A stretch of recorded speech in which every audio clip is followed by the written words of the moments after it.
मंडळी, गरमीचे दिवस चालू झाले की नेहमीच आपलं खाणं असतं की ते थंड पदार्थ जास्त खाण्यात येतात. तर अशा पद्धतीचं तुम्हीही घरच्या घरी कमी साहित्यामध्ये हेल्दी कशा पद्धतीचं थंड पदार्थ बनवू शकता, स्वीट डिश कशी बनवू शकता, तर त्याची ही संपूर्ण रेसिपी आहे. त्यासाठी संपूर्ण व्हिडिओ बघा. अतिशय कमी साहित्यात तयार केलेले आहे. ही रेसिपी चवीला खूप छान लागते.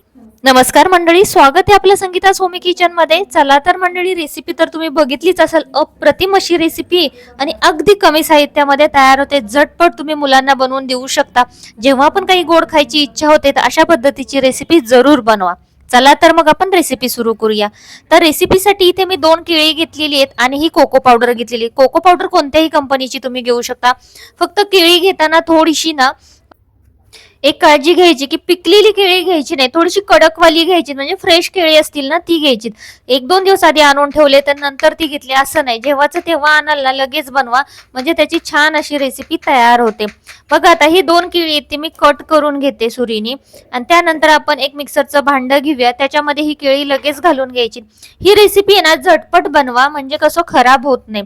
आता याच्यामध्ये 1/3 कप मी कोको पावडर टाकले. अर्धा कप म्हणजे साखर घेतली, त्यात पण थोडीशी साखर बाजूला ठेवा. तुम्हाला जास्त गोड हवं असेल तर पूर्ण साखर टाकली तरी चालू शकतं.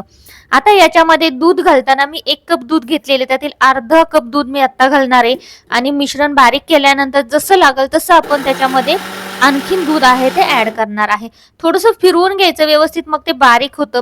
सुरुवातीलाच एकदम दूध टाकलं ना की मग अंदाज कळत नाही. त्यासाठी पुन्हा मी त्या 1 कपातलं अर्धा हे घालून घेतलेले, म्हणजे 3 भाग 1 कपातले मी याच्यामध्ये दूध घालून घेतलेलं आहे. म्हणजे पाऊण कप दूध याला संपूर्ण लागलेलं आहे. मी तुम्हाला दाखवते शिल्लक राहिलेलं दूध किती राहिलेलं आहे ते. आता बघा, व्यवस्थित त्याची पेस्ट करून घ्यायची छानपैकी. आता एकदा बघायचं, चेक करायचं की त्याच्यामध्ये गुठळ्या वगैरे राहिलेत का. कोको पावडर वगैरे चांगलं मिक्स झालं की आपण काढून घ्यायचं. बघा आता 1 कपातील एवढं दूध शिल्लक राहिलेलं आहे. आता आपण हे मिश्रण तुम्हाला दाखवते कशा पद्धतीनं झालेलं आहे. बघा मस्त असं दिसतंय की नाही. चला तर आता मी एका भांड्यामध्ये काढून घेते आणि त्यानंतर एक आता आपण कढई ठेवूया. कढई ठेवल्यानंतर स्लो गॅसवरती आपण हे मिश्रण आहे ते घालून घ्यायचं. ऍक्च्युली मी मिक्सरच्या भांड्यातून काढून एका प्लास्टिकच्या डब्यामध्ये काढून घेतलं होतं. आणि जर तुम्हाला वेळ असेल ते कुक करायला तर लगेच फ्रीजरमध्ये टाकून द्या आणि नंतर कुक करायला घेतलं तरी चालेल. नाही तर केळ असल्यामुळं केळ आहे ना लवकर खराब होतं. तर शक्यतो ही रेसिपी करताना वेळ व्हायला घालवू नका. जेवढं होईल तेवढं पटापट ही रेसिपी बनवून घ्या. आता बघा, एक जास्तीत जास्त 3 ते 4 मिनिटं फक्त हे शिजवून घ्यायचं आहे, ते पण स्लो गॅसवरती. इथं बघू शकता थोड्या वेळातच लगेच हे मिश्रण घट्ट व्हायला सुरुवात झालेलं आहे.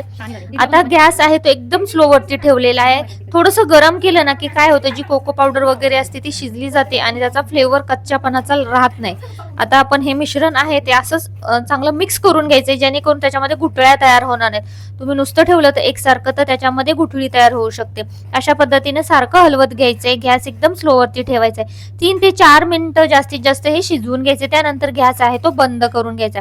इथं मिश्रण आपलं चांगलं घट्ट होत चाललेलं आहे. आता आपण काय करू, 1 मिनिट हे शिजवून घेऊया आणि गॅस बंद करून घेऊया. आणि गॅस बंद केला ना तरी थोडा वेळ आहे ते हे मिश्रण थोडंसं ढवळत राहायचं, जेणेकरून त्याच्यामध्ये गुठळ्या किंवा ते असं घट्ट हे होणार नाहीत.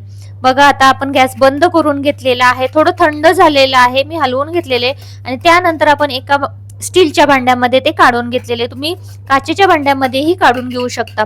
आता बघा, हे आणखीन थोडं गरम आहे, लगेच फ्रीजमध्ये टाकायचं नाही. थोडंसं हे मिश्रण आहे ते चांगलं थंड होऊ द्या, नॉर्मल टेम्परेचरला येऊ द्या. त्यानंतर आपण फ्रीजरमध्ये घालून घेणार आहे. आता हे व्यवस्थित आहे ते पसरवून घेते आणि त्यानंतर असंच ठेवणार आहे 10 मिनिटासाठी आणि त्यानंतर आपण फ्रीजमध्ये घालून घेऊया. तर बघा, झाकण ठेवलेले, एक 10 मिनिटं असंच थंड करून घेऊया. आता बघा 10 मिनिटं झालेले, थंड झालेले. चला तर बघा आता आपण फ्रीजरमध्ये घालूया.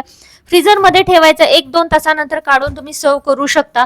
हवं असेल तर रात्रभरही ठेवू शकता. मी रात्री बनवलेलं आहे तर मी रात्रभर ठेवलंय, तर सकाळ झालेली. बघा आता डब्बा सुरुवातीला आहे ते थोडं खोलत नाही. 2 मिनिटं तसंच ठेवा, त्यानंतर आपोआप डब्बा आहे तो खोलला जाईल, कारण की आपण हे फ्रीजरमध्ये टाकलेलं आहे. बघा आता हे खूप कठीण आहे, तर एक 5-10 मिनिटं असंच ठेवायचे, जेणेकरून हळूहळू ते सॉफ्ट व्हायला सुरुवात होतं.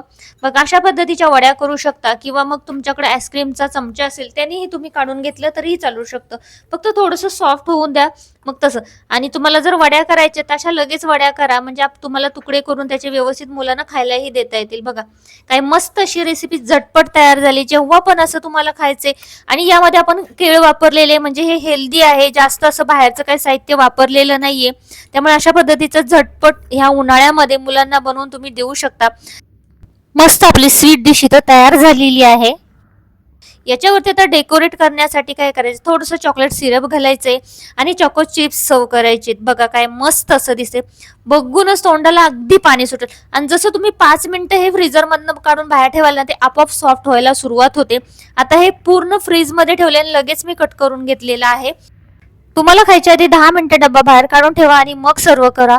रेसिपी आवडली असेल तर चॅनलला लाईक, शेअर आणि सबस्क्राईब करायला विसरू नका. बेल आयकॉन प्रेस करा. अशाच आपल्या काही सोप्या रेसिपी पाहण्यासाठी नक्की या उन्हाळ्यामध्ये अशा पद्धतीची रेसिपी बनवून बघा. धन्यवाद.